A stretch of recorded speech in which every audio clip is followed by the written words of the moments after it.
Boa tarde, bom dia, boa noite, brecholeira. Menina, fazia tempo, né, que eu não vim por aqui. Pois é, a questão é que eu falei pra vocês no último vídeo que eu ia trazer pra vocês mostrando a loja durante a reforma, depois tal. Minha vontade era isso, mas não consegui. Por quê, gente? Hoje é um bate-papo que eu vou te contar muita coisa que aconteceu de agosto pra cá, final do ano, né? Que serve pra você de lições, serve pra você de incentivo, serve pra você de alertas e tantas coisas, tá? Então fica de olho e no final eu vou contar uma novidade que eu voltei pra você. Gente, primeiro eu fui negociar com a antiga loja, né, com o dono da antiga loja, e ele não quis abaixar o aluguel, queria aumentar e tal, em tempo de pandemia ele deu uma baixadinha, mas queria voltar tudo de novo e ainda acrescentar o valor das alterações que tem dos índices, né, de GPM e tal. Ficava muito caro. Fui olhar outra loja e achei uma loja com mais que o dobro do tamanho, num lugar muito melhor na cidade e com o mesmo preço que eu ia pagar corrigido. Não pensei duas vezes e ó, zarpei, né? Só porque as coisas, né, gente, sempre tem as peculiaridades. Eu tive que mudar a loja em 30 dias.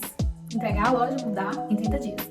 Nesse prazo também saiu pra mim o financiamento da casa que eu tava já tentando há muito tempo. Então também mudei de casa e mudei a loja tudo junto, no mesmo, era tudo junto. Então por esse motivo eu não consegui gravar nada e eu até comecei a anotar os custos e tal pra passar pra vocês, mas ficou muito complicado. Então, mas eu tenho uma noção que eu gastei em média 15 mil reais com a mudança da loja. Por quê? Porque a nova loja tive que fazer reforma. Uma reforma básica, porque não dava pra fazer uma reforma como eu gostaria. Mas eu tive que fazer parede, tive que pintar, tive que mexer na eletricidade, portas e tudo mais, né? A gente não conversa menos de R$ 1.000 com qualquer fornecedor pra fazer qualquer coisa pra gente, é muito caro. E aí que eu fiquei pensando, gente, nós como donas de brechó, a gente precisa cobrar o nosso valor. Porque você não tem nada de graça, nada de graça. Tudo a pessoa vai te cobrar pra você fazer qualquer coisa. Pra deixar uma encomenda ali pra você tem custo, pra olhar uma porta, uma chave que não tá abrindo tem custo, a porta aqui que tá correndo e não tá correndo mais tem custo. Então assim, a gente fica com dó dos nossos clientes muitas vezes, não custa nada, né, dar um brindezinho, não sei o que, dar um descontinho. Gente, tenha valor, tá? Então dê valor nas suas coisas, porque aí fora todo mundo dá o seu devido valor e a gente paga. Por que as pessoas não podem pagar pra gente? Não? Primeira lição que eu aprendi. Depois eu vi que as pessoas que a gente confia muitas vezes não é de confiança. Eu tinha, na época que eu gravei o último vídeo, 3 funcionárias e uma que não era uma funcionária, era só um bico que ela fazia pra mim. E essa que fazia o bico era parente minha e as outras 3 funcionárias, uma delas era filha dessa parente minha, que eu confiava extremamente, né? Dava assim, a chave da loja na mão dela para que ela pudesse tomar conta. E aí eu vi que com a mudança da loja, o local ficou um pouco mais distante dos pontos de ônibus que ela tinha costume de descer e ficou teoricamente mais longe, porém mais fácil de chegar. Só porque a pessoa já não queria ficar lá na loja mais e não tinha a seriedade, honestidade, não sei, transparência de me chegar e falar, né, não quero mais e tal. E eu sempre quis segurar a pessoa lá, não fica, vai ser muito bom, fica aqui e tal. E assim foi. Quando a gente falou que ia mudar, já havia uma certa resistência. E aí a pessoa simplesmente falou que não ia mais, porém ela foi para a Justiça do Trabalho. Sim, pediu rescisão indireta. O que é isso? Ela pediu conta, mas ela queria receber os direitos dela, fundo de garantia, sacar, né, o FGTS e ter seguro-desemprego. Só que ela queria sair e eu não iria mandar embora, porque na minha cabeça era bom ela estar lá. E assim foi pra Justiça do Trabalho. Gente, eu nunca me senti tão esculachada, porque você tá num processo ali, réu, e o seu nome, isso é muito ruim. Nossa, é uma situação, meu Deus. Mas quem é empresário, quem contrata a gente, tá, né, passivo disso aí também acontecer. Então foi uma coisa que eu não tinha conhecimento de como seria, né, o sentimento, como seria lidar com isso, como contratar advogado. Não, gente, é muito canseiro. Mas a gente tá passivo disso. Porém, eu estava tudo certo, não tinha nada que ela pudesse alegar que eu tinha feito de errado para que ela pudesse ganhar alguma coisa acima, né? Então, o que ela queria, ela conseguiu, que foi, eu paguei o acerto dela como se ela tivesse, se eu estivesse acertando com ela normal, ou na justiça ia ser o mesmo valor. Mas aí ela conseguiu sacar o FGTS e dar entrada no seguro. Só que o processo é muito desgastante, sabe? Muito desgastante. E eu já tava com mudança de loja, né? Tive outros desgastes também de pouca ajuda, então eu precisei contratar para fazer quase tudo que eu não dava conta, né? De pegar uma arada na parede, de fazer uma pintura, de fazer uma parede, de carregar coisa pesada. Então, tudo isso eu já tava no alto do meu estresse. Aí a funcionária vai e me coloca na Justiça do Trabalho por rescisão indireta. Aí, o que mais que acontece? Aí eu contrato uma outra funcionária para tapar o buraco. Ela, em menos de 15 dias, veio me falar que estava grávida. E a gravidez de risco, ela só atestada. Quando você contrata carteira assinada e a pessoa engravida, você fica automaticamente impossibilitado de fazer qualquer coisa com essa pessoa. Você precisa manter ela na empresa, manter no cargo, e se ela tiver atestado, você tem que aceitar, né? Aquela coisa toda. Se ultrapassar os 30 dias, não, os 15 dias de atestado, aí depois ela já vai receber pelo INSS, aquele impostar, né, pelo INSS. Enfim, quase entrei em colapso, porque eu tava atolada de trabalho os meses. O tempo que eu fiquei com a loja fechada, as pessoas não pararam de levar avaliação, então assim, tinha uma fila indiana de avaliação. Amém, porque isso é bom pra nós, né? Que a gente, quanto mais recebe, mais captação de peças e mais possibilidade de vendas.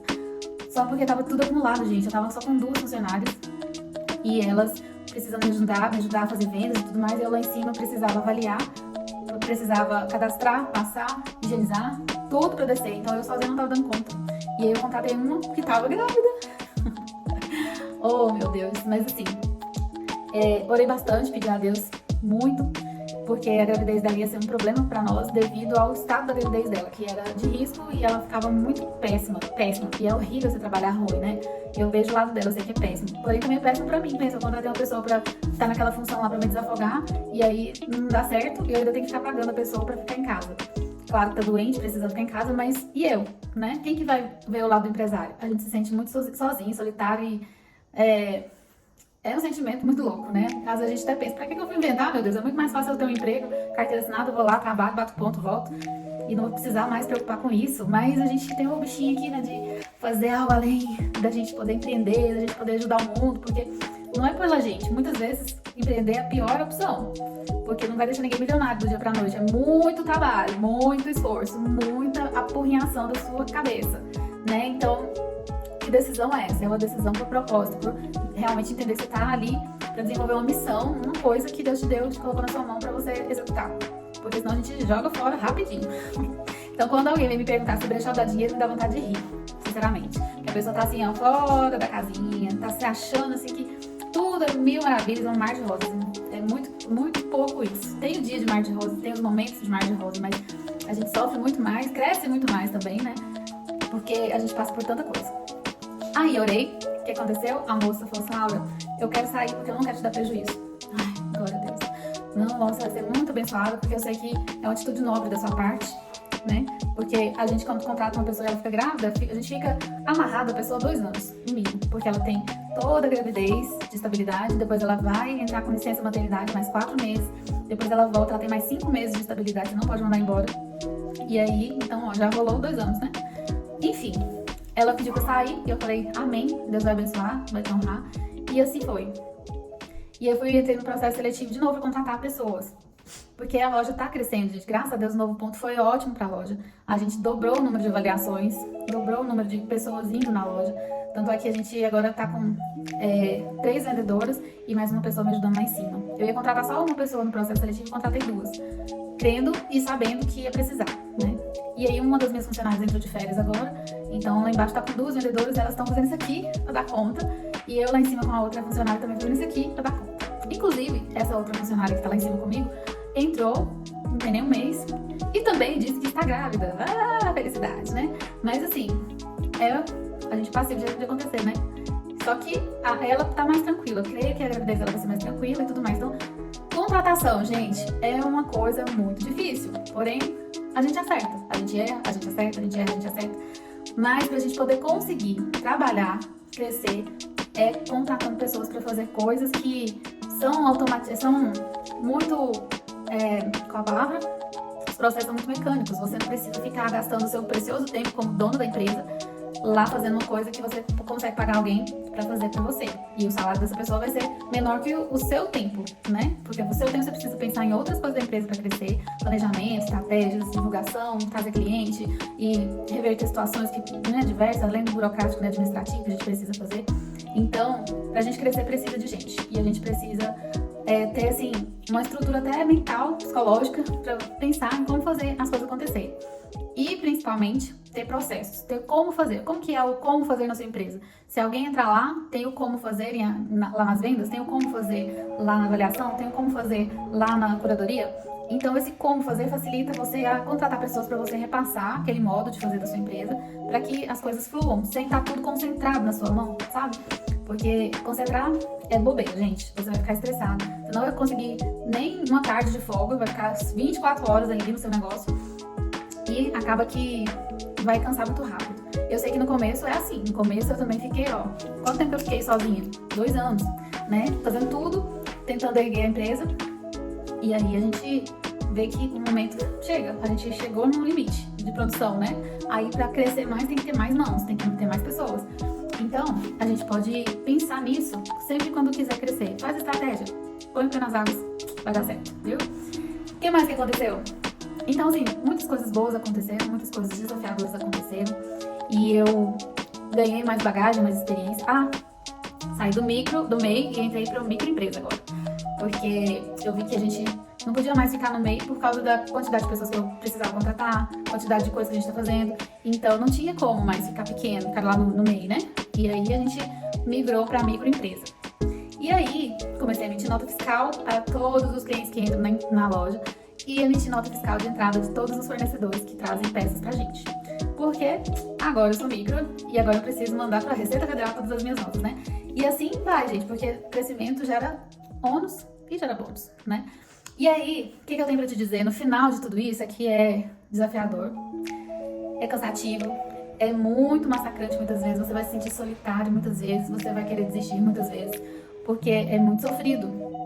Mas olhando pra história de como você começou, de como você tá hoje, comparando o seu ponto zero aonde você tá hoje, você vai ver que teve um crescimento, que teve uma mudança, que teve uma história de sucesso até aqui pra contar, né? Tem os percalços, mas tem também os momentos bons, e colocando na balança você vai ver que você vai galgando. Não é como você olhar pro outro que tá lá em cima, já no 10º degrau, e você querer chegar lá do 1 pro 10º, não tem jeito. Então tem que ir cada degrauzinho, né? E assim eu tô vendo a minha história, tô indo de degrau em degrau pra chegar onde eu cheguei, e eu quero galgar outros degraus para que eu possa contar para vocês aqui que é possível, né?